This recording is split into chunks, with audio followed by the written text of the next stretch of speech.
matière de prise en charge de la drépanocytose, les procédures ont considérablement évolué au cours des 40 dernières années.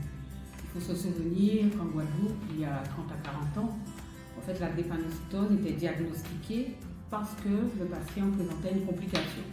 Et il venait à l'hôpital pour une prise en charge de cette complication. Et c'est là qu'on faisait le diagnostic de la drépanocytose. Donc, vu la situation, le taux de décès était très très élevé. Et puis, il a fallu identifier la véritable place de cette maladie. C'est là où il y a eu des études épidémiologiques pour montrer donc sa fréquence, le taux d'occupation du service de pédiatrie à l'époque, 16% de l'activité qui était des patients drépanocytaires. Et puis, au niveau donc des expériences internationales, on a montré que la prévention des infections graves chez l'enfant drépanocytaire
par les vaccins, par la pénicilline, déjà permettait de réduire fortement les infections graves liées à la maladie.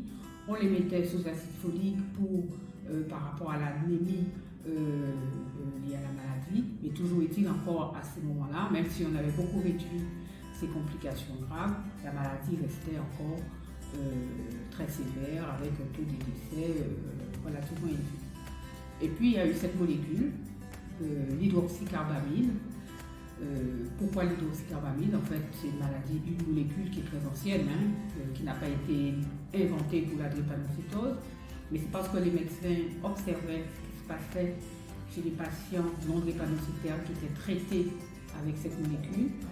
Ils ont observé que ces personnes-là augmentaient le disposant de cette fétale thérapeutique, évidemment. Et on sait que de l'hémoglobine fétale réduit les effets de l'hémoglobine S, de la drépanocytose. C'est là qu'il a été démontré de l'efficacité de cette molécule chez les patients drépanocytaires.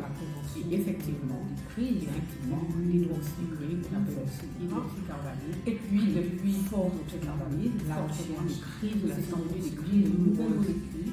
Il y a d'autres cytoses, réduit fortement les carbonisation, réduit fortement les validées par les patients.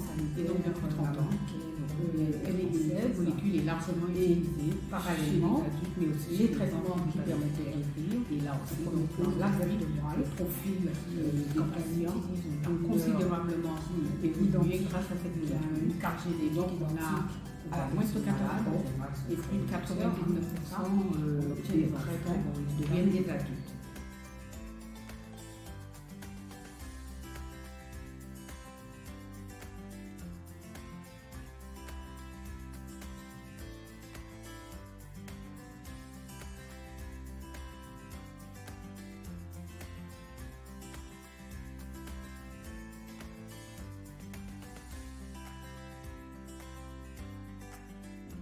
Je rappelle qu'en Guadeloupe, nous avons une dizaine d'enfants, de jeunes, qui ont été greffés avec succès, mais qui ne sont plus donc drépanocytaires grâce à leur traitement de greffe.